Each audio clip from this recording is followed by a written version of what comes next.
Hey everyone, tonight we're going to start with a story that's not easy to hear, but very necessary. Have you ever thought you were the luckiest person in the world until overnight, everything you believed in completely collapsed? If you've ever been betrayed, listen to this story until the end, because I'm the one who walked out of my own marriage after just 10 days. I'm not kidding, 10 days. Enough for people to travel twice to finish a short course, or to fall in love and break up quickly. But for me, those 10 days felt like I was living a dream come true. I was the bride in a white dress, walking into my husband's house amidst admiring glances and congratulations from both sides of the family. People told me I was lucky that men like Hung, my husband, were hard to find these days. Calm, gallant, had a stable job, and above all, loved me like a princess. I smiled contentedly. Who wouldn't smile when the person they love looks at them like the whole world? Hung makes warm water to put on the bedside table every morning, takes me to work and picks me up every day. He doesn't talk much, but every action is meticulous, gentle and timely. When I had a slight cold, he cooked white porridge, bought medicine and sat watching me sleep like a little old lady. My friend teased me saying, marrying a husband like that means you've reached the finish line early. I really believe that. The wedding day was like a fairy tale, pure white daisies, scented candles on the banquet table, and our wedding photo hanging in the middle of the main room, Hung's eyes looking at me in that photo. Until now, I still dare not look back. There was a strange fear, like when you discover that the stuffed animal you have been holding for 10 years turns out to have a blade hidden under the cotton. On the 10th day, I lay in Hung's arms listening to him whisper in my ear, "Marrying you was the best thing I've ever done." I laughed and asked again, "It's only been 10 days, but it feels like 10 years." He smiled, kissed me lightly on the forehead and replied, "Because every day with you is worth a lifetime." I fell asleep to those words, a warm, deep and peaceful sleep, until 3 a.m. I woke up thirsty. Not turning on the light for fear of waking Hung, I opened the door and tiptoed down to the kitchen. But as soon as I opened the door, I stopped as if I had been electrocuted. My mother-in-law's voice echoed from the kitchen, clear, cold as ice. "Remember what I told you. 10 days is enough. Don't let him have any more illusions." I thought I had misheard. But then Hung's voice, so small it seemed non-existent, replied, "I know. But she's not as bad as you think." "What if it's not bad? He has money. He's stupid. You take him. I don't care. But don't forget your original purpose. Once the job is done, it's over. Pity will kill you."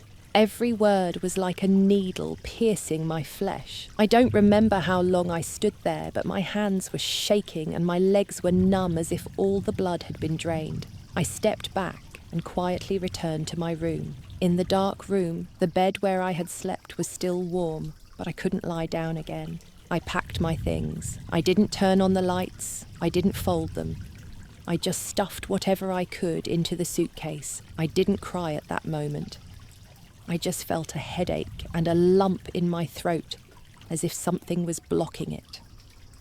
Hung and his mother were still talking downstairs. I opened the door, pulled my suitcase out of the house, that just a few days ago I called my husband's house, the place I had always dreamed of as my life's resting place. Outside the street was dark and cold, with only the pale yellow light and the sound of wheels rolling on the old asphalt. Each rattling sound of the suitcase sounded like a knock on the door of my memory. Each hug, each glass of warm water, each gentle word, all of them suddenly took on the colour of a calculating plan, cold and inhuman. And in that moment, I realised one thing: no one leaves their husband's house at 3 a.m. just because of anger.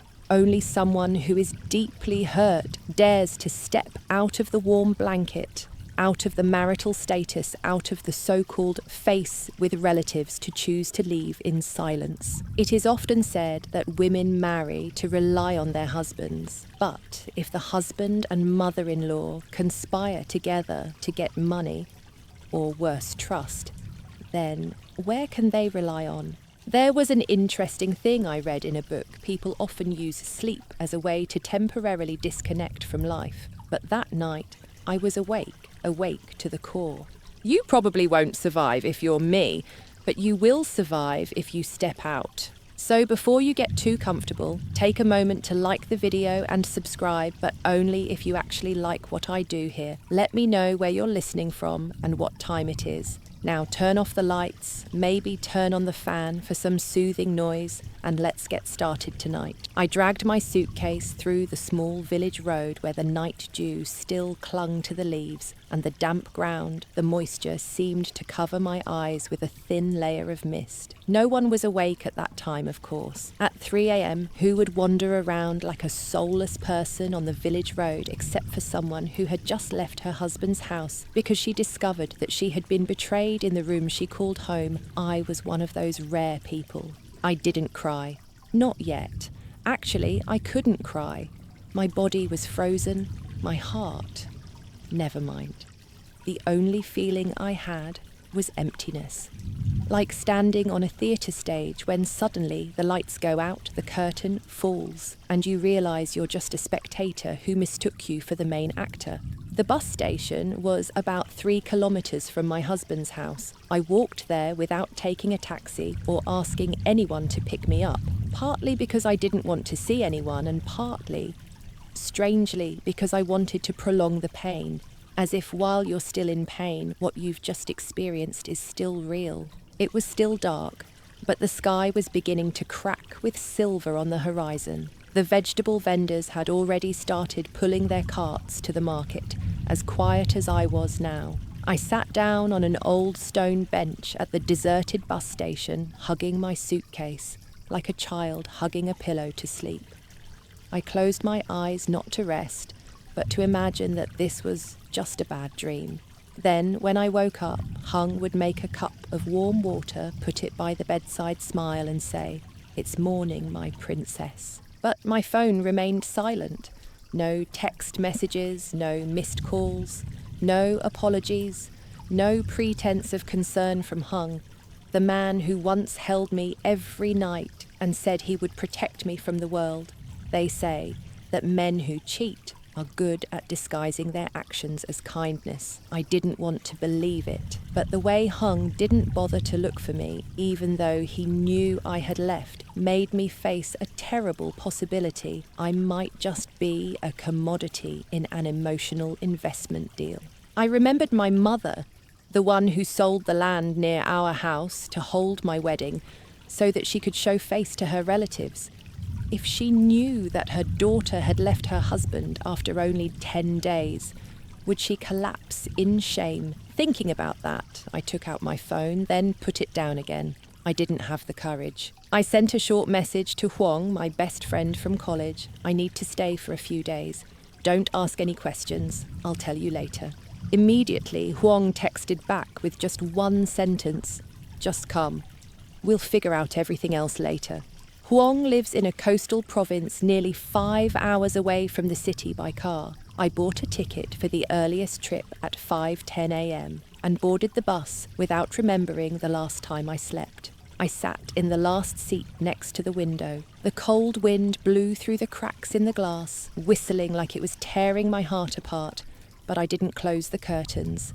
I let the wind blow straight into my face, as if I wanted to feel the cold, the real thing. The bus started moving. The city behind me slowly receded. The streets I used to walk with Hung, where there was a crab noodle shop he used to take me to after work, were now just scratches in my heart. I turned my face to the window, letting my tears fall for the first time in many hours, when my heart was bleeding but my eyes were still dry. There is a strange fact in psychology. People often cry when they have overcome the shock stage. When a betrayal is first experienced, emotions are often frozen to protect oneself. But when tears flow, it means you have begun to accept the truth, and I accepted. That all the hugs, the gentle words, the sweet eyes of Hung could very well be just a script.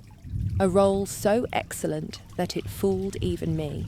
Huang greeted me at the end of the alley in her wrinkled pajamas, her eyes still sleepy, her hair uncombed. But she ran up and hugged me tightly like a little sister. I didn't say anything. I just hugged her back and burst into tears. I cried.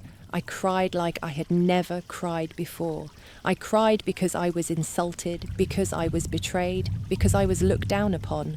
But most of all, I cried because the 28-year-old girl who thought she was mature enough to choose a decent man, had chosen a nightmare. One thing I learned that day: no one leaves a marriage because of pride. People leave when there is no way to survive with trust intact. And if you are wondering why I didn't give Hung a chance to explain, then ask yourself the opposite. If you were me, hearing your mother-in-law calling you stupid, hearing your husband say, "I know," would you still believe anything to continue listening? I stayed at Huang's house in a small room next to a moss-covered brick yard, where every morning I could hear the sound of the sea breeze and the rattling of vegetable carts passing by. The first day, I didn't leave my room. I curled up on Huang's thin mattress, my eyes wide open, staring at the ceiling as if there were answers there. But there were no answers. The ceiling had only cracks and a spider meticulously weaving its web. The first thing I did the next morning was make my bed. Don't laugh. It sounds like a small thing, but when my mind is in chaos, sometimes just folding the covers is enough to make me feel like I'm not completely broken. Huang left me alone, just brought me a cup of hot tea and nodded when I said I'm not ready to tell. On the third day I told him. No beginning, no end, no tears, just fragments the way Hung looked at me on my first morning as a bride, the way his mother called me that girl instead of Trang, and of course, that night. That terrible sentence, "She has money. She's stupid. You marry her." Huang listened silently, no frown, no comment, just put her hand on mine and said, "I believe you. No one leaves their husband at 3 a.m. just because they are sad." I smiled, a crooked smile, but a smile nonetheless. That evening, I took out my phone. Still no message from Hung, no sign that he was looking for me, and that hurt me more than anything. If he had just called once, texted me, "Are you okay?" I would have had an excuse to scold him. But he was silent, completely. On the 10th day, I was washing dishes when the phone rang. It was an unknown number. I hesitated. I don't know why I was shaking. "Hello." "Trang, it's me." Hung's voice rang out hoarse and small like the wind. I stood still. The whole kitchen seemed to freeze. Where are you? I'm sorry. Can you come home? My mum. I choked. My mum had a stroke. I don't know what I was thinking at that moment. Maybe it was a mixture of anger, surprise, and a little pity. The woman who had once put her heart and soul into creating a whole drama to force her son to marry me because she thought I was rich, now was between life and death. It was a very conflicting emotion. I didn't know whether to be happy, sad, heartbroken, or elated. Yes, I was hurt, but I couldn't feel relief knowing that she was lying motionless in the ICU. That evening, Huang sat beside me on the porch, a cup of hot milk in her hand. I told her about the phone call. Huang frowned. "What are you doing back there?" To listen to the second part of the play, I didn't answer. I was struggling with myself. I don't love my mother-in-law, that's clear. But she is the mother of the man I loved. The one who held me when I was sick, who stood in the rain waiting for me to get off work because I forgot my umbrella. And there was something I had never told anyone before I left. I saw Hung hesitate. There was something in that, I know, sentence not quite complicit. Maybe I was making excuses, but I needed to know. At midnight, I took a taxi back to the city. I didn't tell anyone. I only brought a small bag, a few clothes, and a mess inside me that was like a tangled mess that couldn't be untangled. I stood in the hospital hallway in front of the recovery room. The light was dim yellow. The The space was cold and eerily quiet. Hung came out. His eyes were dark, his beard unshaven. When he saw me, he stopped as if he had seen a ghost. You really came. I asked immediately, without beating around the bush. Is your mother still alive? Hung nodded. The doctor said the next 48 hours are very important. We stood there only a step away from each other, but our hearts felt like an ocean apart. I was about to turn away when Hung suddenly grabbed my hand. I'm sorry, but it's not all a lie. I pulled my hand back gently, but firmly. I came for your mother, not for you, and I don't believe it anymore. I turned away, but as I walked through the door, I heard him call out, "You can hate me, but at least hear the truth." I didn't turn back, but my heart began to waver. Because, sometimes people don't need an excuse. They just need to know, are they crazy when they once believed? I didn't go back to Wong's house right after that meeting. I didn't stay in the hospital for too long. I just needed to know that she was alive. As for everything else, I wasn't sober enough to face it. My mind was as tangled as a spider web after a storm. There were things that, even though I had seen with my own eyes, heard with my own ears, I still didn't know which way to believe to ease the pain. I wandered around the hospital for a while, then stopped at a small cafe nearby, sitting at a corner table by the window. The place was not crowded, only the sound of spoons lightly clinking in porcelain cups and the soft hum of the air conditioner. I ordered a cup of hot coffee, something I usually only drank at work to stay awake. Now I used it to try to calm the screaming in my head. I thought of my mother. If she knew I left like that, she would be heartbroken. But if she knew I came back because my mother-in-law had a stroke, would she forgive me? But wait. I don't need anyone to forgive me but myself. The words still echoed through the canyon. He has money. He is stupid. You marry him. I held the cup of coffee, my cold hand pressed against the hot cup, as if trying to balance myself with feeling. The phone rang again. It was Hung. I didn't intend to answer, but then my finger slid across the screen as if under someone's control. Are you still around? He asked, his voice low. Can you come back in? My mother is awake. She wants to see you. I was silent for a few seconds. Then, reflexively, I nodded. Maybe I needed to hear the story from the mouth of the person who said that. Not to forgive, but to see if I could still be angry. The hospital room was white and cold. My mother-in-law lay on the bed, her face pale, her lips dry, her eyes opening unevenly, one side slightly crooked. But her gaze was more alert than ever. I stood about 2 meters from the bed, not coming closer. She looked at me for a long time, as if assessing whether I was a ghost, or if fatigue had made me her imagination. Finally, she whispered her voice, like the wind whistling through the crack in the door. Sit down. I walked over, not sitting, just standing a little closer. Why did you call me here? I kept my voice coldly calm. She took a deep breath. Hung quickly lifted her head up, adjusted the pillow. I saw his hands shaking. I didn't know if it was because he was tired or afraid of what she was about to say. What I heard that night wasn't wrong, but it wasn't entirely right either. I clenched my fists, still speaking ambiguously. I was about to turn away, but she continued this time, speaking slowly but surely. At that time, I was worried about Hung. He quit his job at a foreign company and returned home to open his own company. He had no capital and no connections. And I once let his father go bankrupt because I was too trusting. She coughed lightly. Hung quickly wiped his lips with a handkerchief. I didn't interfere, just stood there listening. It was the first time in my life that I saw her so weak. She no longer had the stern look of the northern woman I used to fear. I heard from my neighbour that you are a project manager, have your own house, have a car. I believed it. I forced him.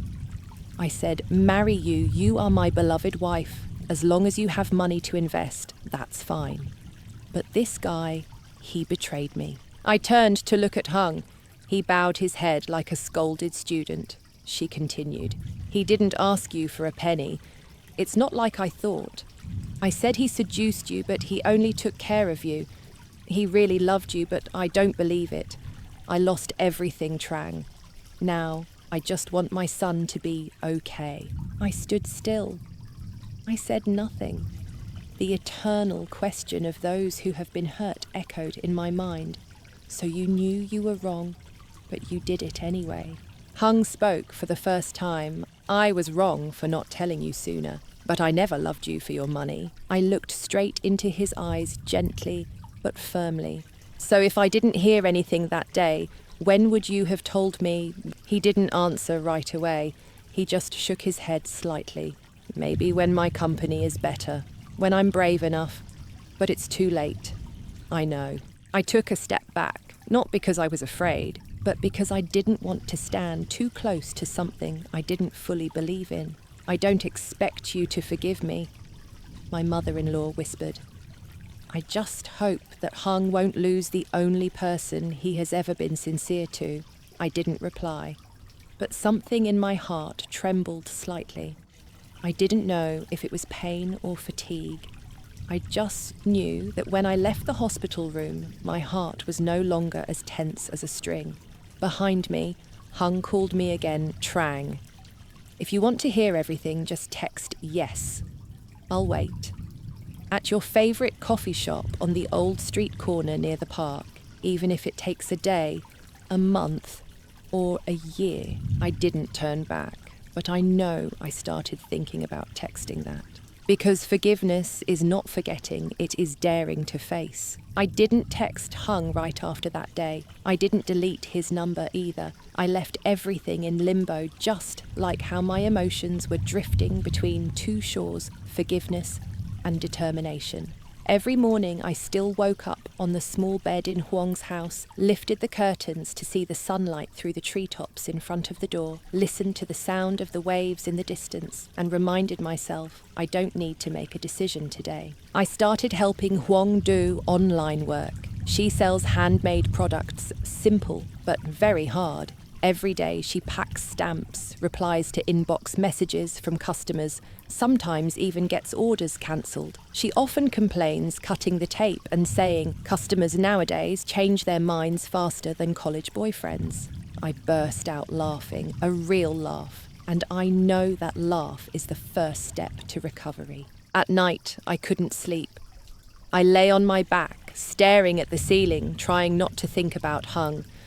But honestly, I didn't hate him as much as I thought. I hated his silence. I hated the way he let me hear the truth from someone else's mouth. But when I thought back to everything, I also remembered the times he picked me up in the rain, clumsily cooked noodles, or simply sat still and held my hand when I was sad. It's irrational. The heart really has no logic. It can beat for the person who broke it. One night, I logged into Facebook. I quietly scrolled through Hung's profile. The wedding photos were still there, no new statuses, not a single line explaining my absence. It was as if I had never existed. That hurt me in a very strange way. Not the pain of being abandoned, but the pain of being erased from my memory, as if I had never been important. I turned to my mother-in-law's page, and then I saw a post from a stranger tagged, "Please pray for my aunt to get through this critical period. She is currently in intensive care. Her condition is unknown." The hospital was the name of the place where I had interned as a student. I knew well that Ward D, where she was lying, was cold, deserted, and filled with the lonely sounds of machines. The image made my heart ache. Early the next morning, I got up and got dressed. Huang was startled when she saw me open the door. "Where have you been? It's not 6 o'clock yet."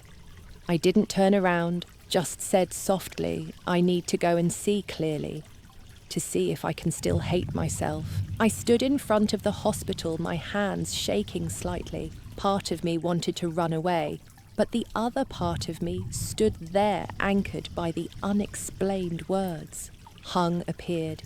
He was thin, his face pale, the dark circles under his eyes so obvious that I thought I was looking at an older version of him. "Are you really coming?" he asked, his voice as soft as mist. I didn't answer right away. "Is your mother alive?" "She's fine, but the doctor said she's at risk of mild depression." I said nothing. We stood there for a long time. No one said anything. Finally, I said I need time, not to decide whether to go back or not, but to learn to trust again. Hung nodded. No pleading, no explanation. He just placed a small envelope in my hand. "If you ever want to hear it all, read it. I don't text. I don't force you. I just write." I took the letter home and put it on the table.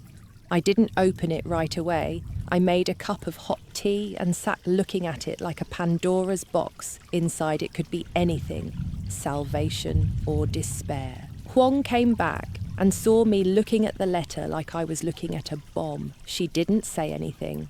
She just showed me an old photo, me and her in college, grinning, messy hair, dirty shirts. "You once said you would only love someone patient enough to endure your silence." Remember, I nodded and thought maybe it was time to read that letter. In the letter, Hung wrote by hand, each line clearly, "I am not writing to beg. I am writing to say you are not crazy to have loved me and not stupid to have believed." I folded the letter. I didn't cry, but a warm current ran through my heart. For the first time, I felt light. That night, for the first time, I slept. And you know, people say you have to love yourself before you can love someone else. But sometimes it's the pain that teaches you to love yourself again, by making you dare to let go of what you thought was forever. The next morning, I woke up earlier than usual. The air was fresh, the sky was clear, and the waves lapped gently against the shore like a gentle background music. I put Hung's handwritten letter in a drawer, not locking it nor hiding it as carefully as before. In fact, when you are calm enough to not need to run away from the past, you are no longer afraid of it touching you. I started living as a lighter version of myself, not forgetting, but learning to move on with memories. Huang still let me stay. She didn't ask any more questions, nor did she pressure me to get better soon. Every night, we lay listening to the sound of the waves occasionally. I told her a few small stories, like how Hung learned to cook cabbage soup even though he hated vegetables, or how he hid a box of chocolate under my pillow on Valentine's Day last year, and I fell on it and crushed it. There are memories that, even though tinged with pain, cannot be denied that they were once beautiful. One day, it rained. The first rain of the season, sudden and fierce. I went out on the porch, stood watching the water streaks on the corrugated iron roof, feeling as if I was washing away the mouldy things in my heart. And then, the phone vibrated. It was a picture message from an unsaved number, A blue umbrella, with my name embroidered on the edge, along with a small line. "Even if you don't need anyone to hold the umbrella for you anymore, I still want you to know that someone is always watching over you." I laughed, a soft wave-like laugh. Not sad, not happy, just gentle. I held the phone like I held a message that was not forced, not demanding. The next day, the umbrella was delivered to the coffee shop near Huang's house, where I often sit and write my diary. He added a line, "I'll leave it at the shop. If you want it, come and get it. If not, I understand." I went to get it. Not because I forgave, but because I was touched that someone chose to be patient instead of fighting, in a world where everyone is in a hurry to affirm someone is willing to wait. That night, I couldn't sleep again, but this time it wasn't because of the pain. It was because of the excitement. It was as if I was standing at a fork in the road and ahead of me could be a cliff or flowers. And strangely enough, I wasn't afraid of falling anymore. I sent Hung a short message, "I want to meet you, at the old coffee shop tomorrow afternoon, 4 o'clock. No emojis, no exclamation points. Just a tentative invitation, like a test to see if my emotions were still in tune. The next afternoon, I arrived early. and sat at the same table by the glass door. Outside, the banyan trees were starting to change leaves. The wind was chilly. No one said anything. The music in the shop was still the instrumental guitar music I loved. At exactly 4:05, the shop door opened. Hung walked in tall and thin, still wearing the old shirt I bought him for his birthday. He stopped when he saw me. His eyes were not happy, not panicked, just honest. I nodded. No smile, no dodge. He sat down, clasped his hands together, and placed them on the table. I was the first to speak. I didn't come here to hear an apology. I just wanted to ask, if your mother hadn't forced you, would you have married me? Hung looked at me for a long time. For the first time, he did not speak in a hurry. He just breathed slowly, then replied, I intended to propose to you 3 months ago, but I didn't have the courage. Mum came later and accidentally pushed everything faster. I paused, not because the answer was so good, but because I believed it. For the first time in a long time, I no longer heard the voice of protest in my heart. No more questions like, are you telling the truth? Are you lying again? There was only the silence of someone who had learned the lesson of trust through a painful fall. I put my hands on the table, looked straight into his eyes. If I come back this time, it won't be because of pressure. Not because I'm afraid of being lonely, but because I really want to. Hung nodded. He couldn't hide the tears in his eyes. And I promise, if you leave again, I won't hold you back. But I'll walk with you so you know you're not alone. I smiled, a smile that was both sad and warm. For the first time, I saw clearly, sometimes, forgiveness does not come from an apology, but from the feeling the other person understands. Seeing Hung again was not like I expected. There was no passionate hug, no tears or dramatic words like in a TV series. We just sat there in a small cafe with the smell of cinnamon rolls and soft guitar music, like two old friends trying to start over, even though we both knew time could not be rewinded. After the meeting, I didn't move back to his house. I didn't text him every night. I still stayed at Huang's house, still helped her pack things, watered the plants, and accidentally burned the oven when I baked bread. But something inside me had changed, as if I had just laid the first stone on a new path. Not to run to someone, but to walk with someone, if that person was patient enough to walk beside me. A few days later, Hung texted, not asking about anything emotional, just sending a very simple line. Tomorrow night, I have a talk with an investor. If you are free, come over and cheer me on. I didn't reply right away. It wasn't until almost the next morning that I texted back, I'm not free. But if I go, can I get the egg tart like last time? Hung sent back the only smiley emoji I've ever seen him use. That night, I wore a simple black dress, tied my hair up and put on light makeup. I didn't know who I was doing it for Hung, for the investors, or for myself, who wanted to look in the mirror and see a woman who was no longer shaken by the past. The talk took place in a small, cosy rooftop cafe with plants around the tables. Hung was talking to a middle-aged couple. I sat at a table 2 rows away. No one introduced me. No one looked at me as if I were the wife of... And that made me relieved. When the conversation ended, Hung walked over. I didn't think you'd actually come, I shrugged. You said there was a tart. We sat for a while longer. The moon that night was as round as a silver coin. I held my glass of water, my eyes gazing out into space. You know, I said the day I left, I didn't know where I was going. I just knew I couldn't stay. And all these weeks, I didn't think I'd ever talk to you properly again. Hung nodded. I didn't think I'd see you again unless it was through the ambulance's rearview mirror. I laughed, a light joke, enough to break the silence. It was like a reflexive psychology principle. When the brain is stressed, a well-timed joke can release dopamine more powerfully than chocolate. I took a sip of water. Then I said slowly, I didn't come back because you needed me. I came back because I've lived alone enough to know I want someone to walk with. Hung was silent. Then he said something that made me feel like I was right to give him a chance, and this time you won't have to walk alone.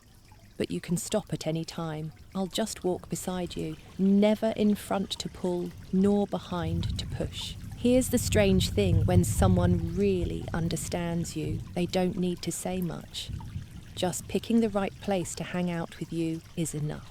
That night, I returned to Huong's house, but this time my heart was not troubled. I knew one thing clearly: I had not forgiven everyone, but I had stopped punishing myself. The next day, I received a gift. It was a simple bracelet with a small round face engraved with the words "slow, but not backward," along with a handwritten note: no need to promise forever. Just promise. Today we will still walk together. Huang saw and snorted. This is the first time I've seen you wearing matching clothes without being allergic. I glared at it, but didn't deny it. It was the first time I'd seen something couple-like that didn't feel forced into a mould. Maybe because this time I was choosing not being chosen. That evening, I sat down to write in my diary. For the first time in months, I wrote a sentence without shaking. I no longer need anyone to prove that I am worthy of love. I already know that. You know, it was one of the most mature moments of my life, and the most peaceful. I went back to the hospital again that weekend, not out of obligation, not because of an invitation. I just wanted to see Hung's mother when I was no longer angry. Forgiveness was probably still in the future, but at least I wanted to see if she could look at me without avoiding her gaze. She was sitting in a wheelchair on the third-floor balcony, her thin hands holding a thin prayer book. It was the first time I saw her without jewellery, without lipstick, and especially without a strong appearance. She saw me without blinking, without calling, just nodded slightly. I approached. The wind blew softly, the leaves rustling. I sat down on the bench opposite, saying nothing. Silence is often the most effective way to communicate when words can be so easily misinterpreted. After a while, she spoke. Her voice was weak but clear. You still haven't forgiven. I looked straight at her, because you still haven't forgotten. She wasn't surprised. She just nodded. That's right. You're the one who's hurt. I smiled faintly. It was a truth she admitted a little late, but not without value. I don't hate you, but I no longer consider you family. She drew a soft sigh. Perhaps that would be easier for both of us. The wind was still blowing. I looked into her eyes, no longer as sharp as before, but tired and a little bewildered, like someone standing on the fragile border between old age and regret. I used to think being a mother meant having control over everything she said, looking off into the distance. But perhaps the tighter you hold on to some things, the more they slip away. I didn't answer, but a small part of my heart softened. Not exactly out of pity, but like when you see a castle collapse. You're not happy, just feel sorry for the effort you've put in. On the way back, I stopped by the familiar coffee shop. The shop was still empty. The music was still playing. The owner remembered my face, brought me coffee without asking, but this time she smiled and whispered, "She is sitting in the same corner again, like she's waiting for someone very familiar." I looked in the direction she pointed. There was no one, just an empty chair. But in my heart, I heard an echo, waiting for someone to become an ex, but still want to stay. Hung arrived about 10 minutes later. He didn't sit down right away. He just stood behind the chair, his hand resting lightly on the back of the chair, as if asking for permission. I nodded. We didn't talk much that day. We just drank coffee, watched the road, and occasionally smiled at each other, like two old friends who had been through the war, now sitting on the ruins, picking up bricks to rebuild something. No name needed. As I stood up to leave, Hung called me back and handed me a small piece of paper. "This weekend there's a book fair. You said you like the smell of new paper." I took it. No nod, no promise, but inside, something was ringing like wind chimes in early summer. That evening, I went back to Hong's house and told her everything. She sat there eating dried jackfruit, nodding and asking, "So you're giving him a chance?" I replied, "No, I'm giving myself a chance." That sentence is not to justify, but to redefine for myself. Because sometimes the hardest thing after a fall is not getting up, but daring to continue on the path you once fell. That night, I sat down to write in my diary. I wrote, "People often ask, how do you know you have forgiven? Maybe it's when you bring up the past and no longer want to cry." I stopped writing and looked out the window. The moon was high in the sky, a gentle light, not dazzling, just like the way my heart was returning, not noisy, not rushed, just quietly recovering. Before going to sleep, Hung sent a short message. "I know I can't change the past, but if I could go back, I would still choose you." I didn't reply. I just looked at that line and smiled. Perhaps when a person no longer needs your forgiveness to feel better, but just needs you to know they are sincere, that is enough. Saturday morning, I woke up earlier than usual, not because of excitement, nor because of nervousness. It was just, I wanted to be more prepared for my first time stepping into a place called appointment after all the broken things. Book fairs are not an important event for most people, but for me, it used to be a peaceful place when my mind was tired. I chose a light beige linen dress, a neat bun, and a pair of simple earrings. Not for anyone to see, just so I could see a neat woman in the mirror, a sign that I was trying to be kind to myself. Hung texted at exactly 8 a.m. I came first, standing at the old bookstall, Area B. I smiled. He was still the first one to arrive, even though he was late in many ways. The book fair was busier than I had expected. Rows of new books were stacked. High people were walking around, children were running around, giggling. It was a completely different atmosphere from the evenings I used to curl up on Huang's floor, not daring to believe that I had left my husband. I found Hung in the crowd, not too hard. He was wearing a light shirt, glasses, and was hunched over an old novel. I approached, he looked up and smiled, a smile I thought I would never believe again. "I bought this for you." Hung handed me an old leather notebook, the cover engraved with the words, "Write it down, don't keep it in your heart." I take it, gently. Some gifts don't need to be expensive, just timely. We walked around the book fair. I didn't ask any questions. He didn't explain anything. There were no more, "I'm sorry, S." Instead, there were small gestures pouring water into my glass. When we stopped for a break, wiping ink stains off my hands with a tissue standing in the outdoor book aisle to shade me from the sun. Sometimes redemption is not in words, it's in the repetition of kindness. I picked out a few books. A detective novel, a monograph on psychology of memory, something I'd recently become interested in, and a children's book. Hung watched me pick the last one and asked, "Whose child is this for?" I replied, "For the child in me." He nodded, not smiling, but I saw his eyes soften. We found a quiet corner in the middle of the book fair under a big tree. I sat down on the artificial grass. Hung sat next to me, not too close, not too far, just enough distance for me to feel safe. I opened the children's book and skimmed through a few pages. Then I asked suddenly, "Have you ever regretted marrying me?" Hung did not answer right away. He just looked at me for a long time, then replied, "Yes, but not because I married you, but because I let you leave the house without running after me." I looked up at him. The wind blew a few strands of hair across his forehead, and his eyes did not avoid me. I knew that answer was not to please. It was honesty, something I needed more than any words of love. After a while, Hung continued softly, but I heard every word I used to think that if I was good enough, strong enough, I could control everything. But after all, I realized the only thing I wanted to keep was you, not the plan. I said nothing.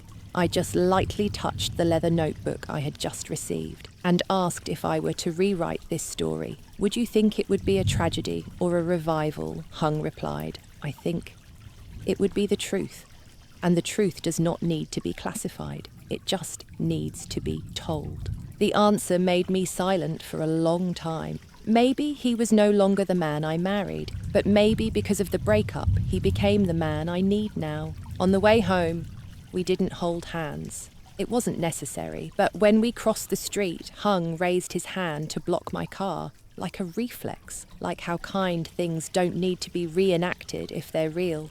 That afternoon, when I got home, I put the leather notebook on the table, opened the first page and wrote a short line. Today I am no longer afraid to continue writing my own story, and I know that from now on, every page I write is a choice, no longer a reflex out of hurt. I don't know when I stopped counting the days since I left my husband's house. At first, every morning I would silently count, today is day 11, 12, 13, as if I was marking out the calendar in an invisible prison.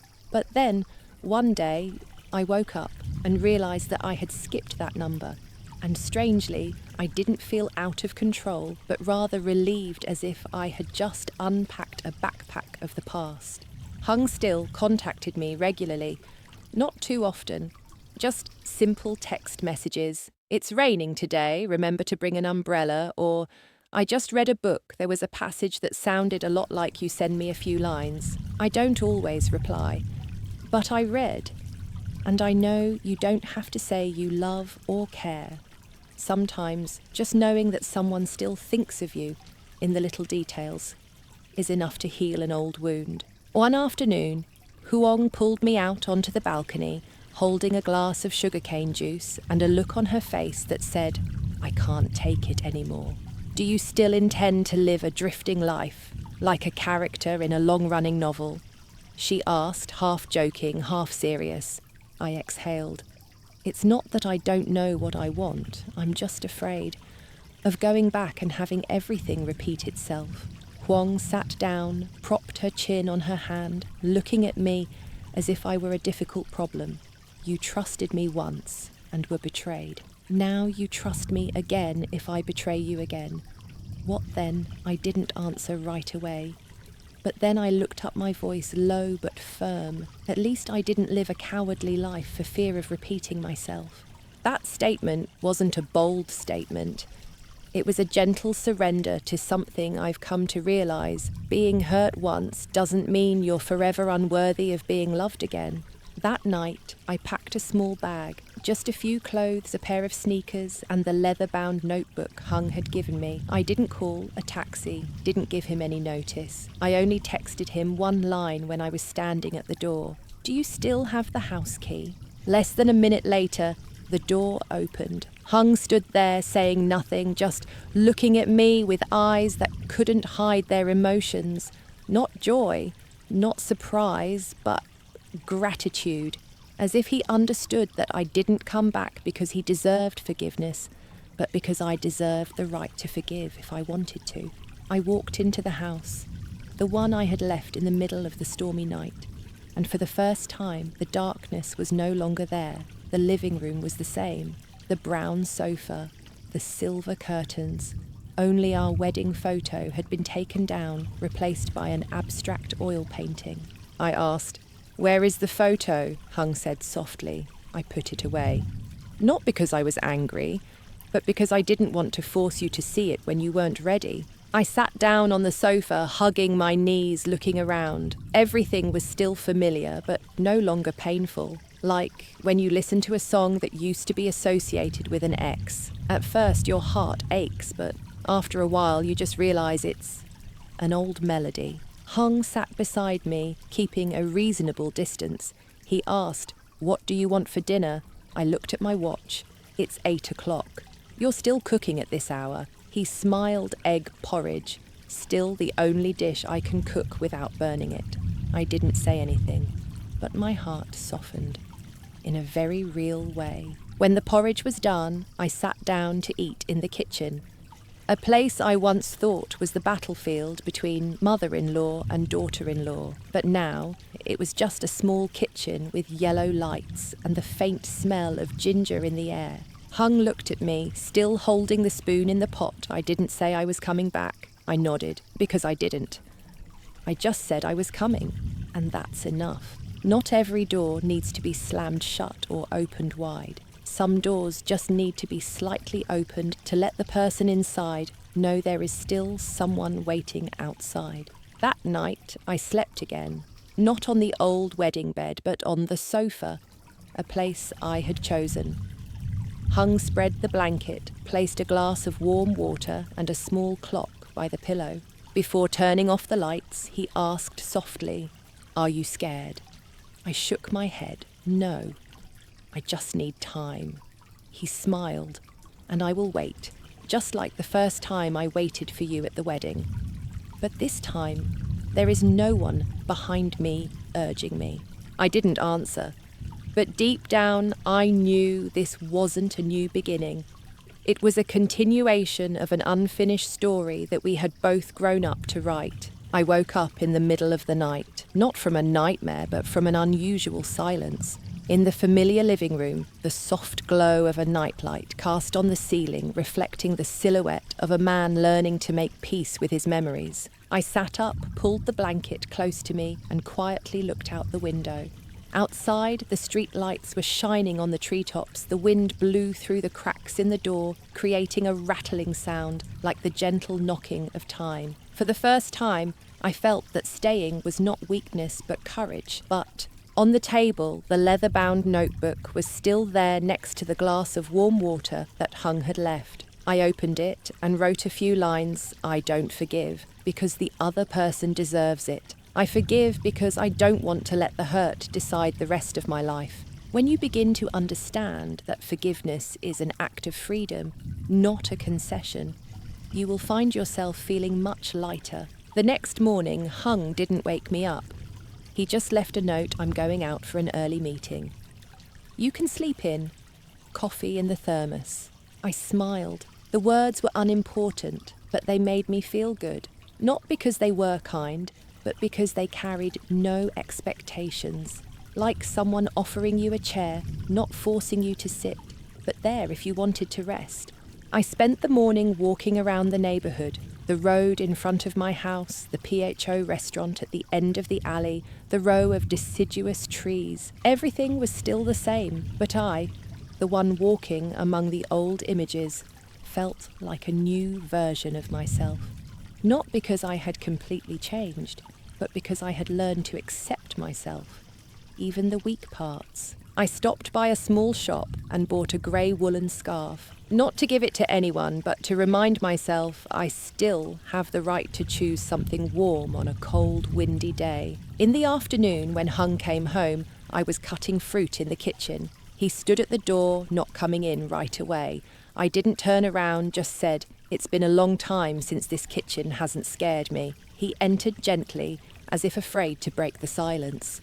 The kitchen is not at fault. It's how people use it that creates memories. That saying is simple, but I remember it forever. That's right. The places that were once associated with pain are not the culprits. It's just that the people in them did not know how to take care of them. That night, we had dinner together. Not a big feast, just a pot of cabbage soup, fried eggs, and white rice. But there was something full. Not full of food, but full of quiet emotions. Something I thought I would never feel again in this house. Hung told me about his work, about the meetings, the rejections, and the near losses. No bragging, no attempt to impress, just honest sharing, as if he wanted me to know he was no longer the man who only knew how to hide and assumed I would believe him. "I don't want you to come back to help me survive," Hung said, his voice low. "I only want you to come back if I feel like I can live with you." I looked at him, holding the hot bowl of soup. "I don't want to be a gatekeeper, always worrying about someone entering your life and hurting you." He nodded. "And I don't want you to be a wall either, because I know you need someone to lean on." It was the first time in months that I felt this could be a real beginning. Not a repeat of the past, but a new chapter with clear eyes and a healed heart. After dinner, we washed the dishes together. No one said much, just the sound of running water and the gentle clinking of dishes. There is a strange thing about ordinary acts. If you do them with the right person, they can become a ritual of love. Before going to sleep, I took out my leather notebook and wrote another paragraph. Sometimes what we need is not a new love, but an old space. To start over with someone who knows how to not hurt us anymore. I closed the book, put it on the table, and breathed lightly. Outside, the night has come again, but this time it does not hold me captive to old memories.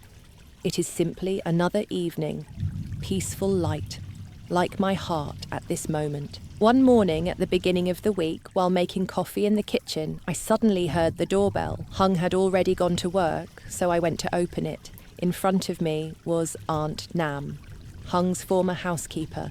She stood there holding a plastic box of spinach soup and some braised pork slices, her eyes filled with hesitation. "I cooked, brought it over for Mr. Hung," she said, then looked at me startled. "Oh, Ms. Trang, are you staying?" I nodded slightly, not smiling but not cold either. She handed me the lunchbox, her hands shaking. "The day you left." I felt so guilty. I knew what was going on, but I didn't dare say anything. It's not that I didn't love you, it's just I was afraid of losing my job. I took the box and put it on the table. Then I invited her in. For the first time in months, I heard her voice without any awkwardness. My aunt told me a story, just a small one about Hung's mother, about the times she sat and cried alone after the night I left, about Hung. He didn't say anything, but every night he woke up in the middle of the night, sat in the living room, holding the wedding photo frame. I don't know how much of it is true, but I listen, not to judge. Just to understand, I'm not the only one hurt in this story, even if I'm the one who left. Aunt Nam returned and left a wish. You may not come back as a daughter-in-law, but you come back as a human being. That is precious. I watched my aunt's figure, small but strong. People often make the mistake those who are silent are those who know nothing, but sometimes they are the ones who keep everything. In the evening, I cooked dinner. For the first time since returning. Not because I wanted to play the role of a good wife, but because I wanted to do something simple, quiet enough to remind myself I am here not to endure, but to live. Hung came home and saw the food ready. He stood at the door, surprised. He didn't ask me why I cooked it. He just washed his hands, sat down and gave me the first piece of bean curd. We didn't eat much, but each bite of rice seemed to be chewed slowly. No one made small talk, nor did we need to ask, "Are you tired today?" Because sometimes being tired doesn't need confirmation. It just needs someone to sit at the table with you. After dinner, I went out onto the balcony, carrying the book I had been reading. The cool breeze, the smell of leaves, and the distant sound of cars made me feel down in the gentlest way possible. Hung walked out 2 cups of hot tea in his hands. He placed 1 cup next to me. Then he sat down next to me. Not too close, but not too far either. "Are you planning on staying long?" he asked, not looking at me. I didn't answer right away. I just swirled my teacup around, then said softly, "I'm planning on staying." Until I stop asking myself that question. Hung nodded. He didn't force me to promise, nor did he give me a deadline, and that made me feel safer than any commitment on paper. A moment later, he took a small piece of paper out of his pocket. I opened it and saw that it was a photo of a poem I had posted on Facebook when I was a student. It was a short, awkward poem, but it was the first one I had ever written about love. "I've read it 100 times," he said, "and every time I think if someone loves me like that, I must not lose them." I looked at him. His eyes no longer had the confident or hard look like on our wedding day. There was only sincerity and a little gratitude. Maybe that was what I had always wanted. Not a perfect person, but someone who knew how to bow down when he was hurt.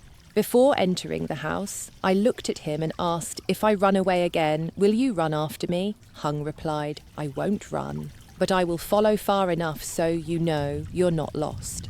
That answer wasn't romantic like in the movies, but it was what calmed me down. Because after being hurt, people don't need someone to promise not to hurt them anymore. They just need to know if there is pain, someone will stay. That night, I slept deeply.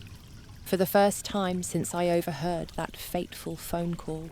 And in my dream, I found myself back on my wedding day. But this time I wasn't wearing a white dress. I was just standing there, myself, and Hung not standing at the altar, but standing beside me, looking forward together.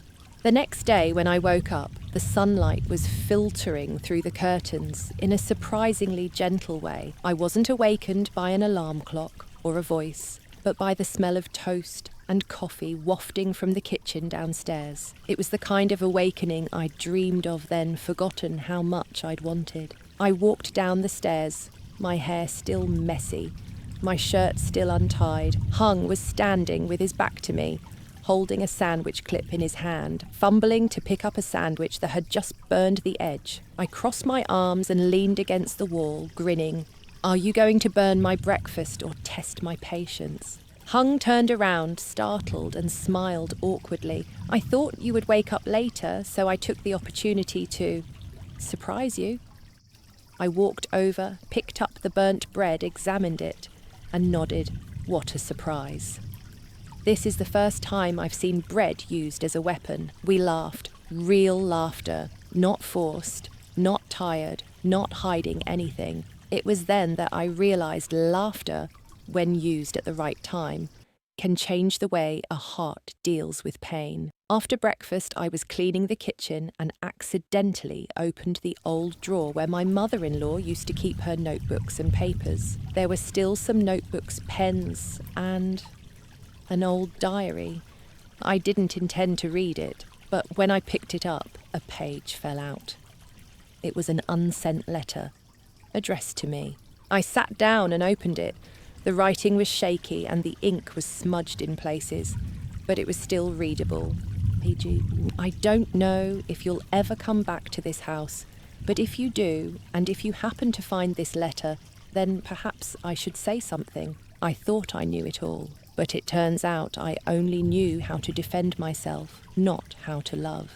I loved my son in a way that made him choose between his mother and his wife. That was not right. You may not need forgiveness, but if it ever makes you feel better to know this, I am truly sorry for saying things I shouldn't have. Thank you for treating me like a mother. I folded the letter and put it in the right drawer. No tears, no bitterness, just a thin layer of mist in my heart. Faint, but not cold. Perhaps forgiveness does not always need to be heard directly. Sometimes a belated apology is enough to close an old chapter. That afternoon, I invited Hung out. We walked around the small lake near our house. The wind was gentle, the sun was just right, and everything seemed to be silently reminding me happiness is actually not complicated. Just two people walking together, no need to pull each other. As we sat down on the familiar stone bench, I said, I used to think that if someone betrayed my trust, once I would never be able to trust them again. But it turns out the pain is not because of being deceived. The pain is because I don't dare to trust myself again. Hung held my hand gently, not squeezing it too hard, not trying to hold it. I don't expect you to believe me right away. I just want you to know you don't need to force yourself to prove that you're okay anymore. I looked at him. For the first time, there was no doubt or wariness. His eyes no longer looked like someone trying to make amends, but like someone who had learned a lesson and was living differently because of it. That evening, I returned to Huong's small house. I did not say a tearful goodbye or write a letter. I just left a note on the kitchen table. I'm going home, not to the past, but to start writing again. Huong texted back just one sentence. I don't need to understand everything. I just need you to be true to yourself. That's enough. I packed, more compactly this time, without haste, without panic. I didn't pack anything old. I took only myself, the woman who had come out of the storm, bruised but still moving forward. On the way home, I opened the car window. The wind blew through my hair, the sound of traffic mixed with the radio playing an old ballad. I couldn't remember the lyrics, but one line suddenly rang out like a touch to my heart. There are wounds that don't need to heal. They just need to be accepted. And I understood I was ready, not to be someone's wife again, but to be myself again, but without the fear of things I couldn't control. When I returned to that house, the place where the deepest cut had been and was now slowly healing, I entered with no name, no definition. I entered not as Hung's wife, but as someone learning to believe that she deserved a new beginning, even if it took place in the same place. Hung was in the backyard pruning trees. His sleeves were rolled up, sweat beaded on his forehead. He saw me stopped but did not rush forward, did not hug me. He only said one sentence. I have left the East Room empty for you. If you want, it will be your own space. I stood still. Didn't answer right away. But my heart, which used to be terrified of anything associated with the word shared, suddenly softened at the word private. A space that wasn't forced to be attached, a person mature enough not to tie anyone down with closeness. I carried my things into my room. The room was newly cleaned without any fancy decorations. There was a small table, a reading chair by the window, and an empty wooden shelf. I placed my leather-bound notebook on the table, took out my pen, and wrote, "Today I begin a new chapter. No one to open it for me. No one to write it for me." Dinner that evening was light. We ate together, like family. No need to prove anything. No need to embellish. I told him a small story about when we went to the market. An old lady fought with me to buy the last squash, and then we both burst out laughing because we missed her late husband. He told me about a new employee at the company, talented but often sad, because he had just divorced. We talk about other people, but in every story there is a gentle presence of each other. After dinner, Hung handed me an envelope. He didn't look at me when he did so. He just put it on the table and retreated to his office. I opened the letter when I was alone. Inside were the divorce papers.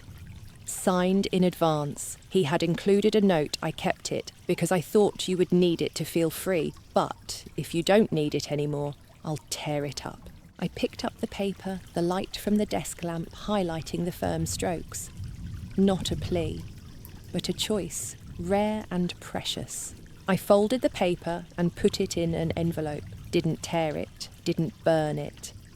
I left it in the bottom drawer of my desk as a reminder true freedom is not in the piece of paper, but in the choice to be free from coercion. Hung knocked on my door at 10 p.m. "I just wanted to say goodnight," he said, "and thank you for coming back, even if it was just for one night." I stood up and opened the door. I didn't smile when I faced him, but I said I didn't come back just to stay. I came back to see if I could live here properly. And even now, I still want to try. He nodded. "Then we'll just try. One day at a time." We didn't hug. We didn't promise anything more. But as the door closed behind him, I knew that I was no longer the woman walking in the rainy night. I was the woman who walked away and dared to turn back, not to endure, but to choose. Before going to bed, I opened the window. The moon tonight was not full, but bright. The wind blew into the room, carrying the smell of earthwood and something like hope. I opened my notebook and wrote a new paragraph I used to think that a broken marriage was the end, but it turns out it was just a wake-up call. To wake up and be more true to myself. If I'm lucky, the other person wakes up at the same time. If not, I have to keep going. Closing the notebook, I turned off the light. The darkness was no longer a fear, just a necessary curtain before a new day began. I used to think that healing would come with a cathartic moment, a tearful release, a tearful confession, a breathless embrace like in a movie. But no, for me, healing came quietly, like the morning sun, peeking through the curtains, silently, gently, and without permission. The days passed, neither fast nor slow. I started working remotely, again took on a few freelance writing projects, and arranged my time as I pleased. Hung did not interfere, nor did he try to show understanding. He just let me decide my own pace of life, like someone who steps back so you can hear your own heart. We didn't call each other husband and wife for the first few weeks, not out of avoidance, but out of a conscious desire to use the word again, not out of habit. When someone has hurt you, titles need to be refreshed. Otherwise, they become reminders rather than connections. One evening, as we sat reading in the living room, I heard Hung chuckle. He held up the book and pointed to an excerpt. Marriage is not about two people finding each other and being compatible forever. It is about two people accepting to change together many times if they love each other enough. I didn't answer, just nodded slightly. But in my heart, I knew that was the first definition I felt close to, not strange. I started asking him to go to the market, to the supermarket, to take a walk in the evening. It's not like before when I had to do everything alone. Now he pushes the cart, I choose the items, he carries the basket, I weigh the vegetables.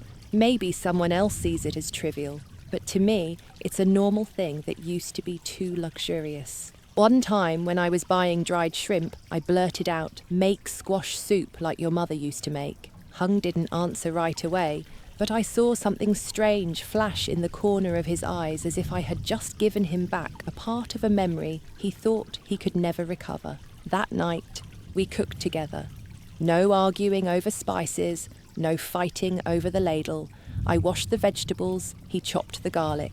In the clatter of knives and chopping boards and the sound of running water, I felt one thing clearly. When both of us make an effort to stay calm, peace will come naturally. After the meal, I said, I don't count the days anymore. I don't wait until I feel enough trust to call this place home. Hung looked at me, his hand gently squeezing the soup spoon. I don't need you to promise anything. I just need you to know every day you're here is the day I know I'm lucky. And then I took back the divorce paper envelope that I had kept. I pulled out the paper slowly, without shaking, without anger, without regret. I asked, "Do you have a lighter?" He paused, but then he stood up, opened the drawer, and handed me a small silver lighter.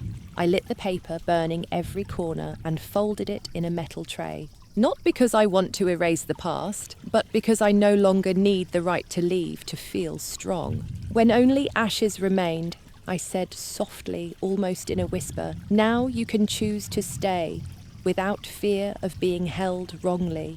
We didn't re-wedding, no new rings, no flowers. But we rewrote our vows by hand, in words, in everyday speech, in silence. One evening, I wrote in my leather notebook, I used to think marriage was the end of freedom. Now I know if you choose the right person, it is just an extension of yourself. Another pair of eyes looking forward. I put the notebook down, leaned back in my chair, and let out a long breath as light as the wind. No one promises to never hurt each other, but I believe we have learned to come back at the right time, before we completely lose each other. Now that everything has calmed down, I invite you to sit still for a moment, relax your shoulders, and let your heart flow with a few gentle breaths. No need to rush, no need to think about the ending, because sometimes the ending is not a place to stop, but a place for you to start moving forward. I lived through days when I thought I could no longer trust anyone. I sealed my heart away, putting it in a corner, thinking that was the way to protect myself. But it turns out, hiding it doesn't heal it. Only when I had the courage to open it up, face it, and even let it vibrate again did I truly know I had never missed myself. People often ask,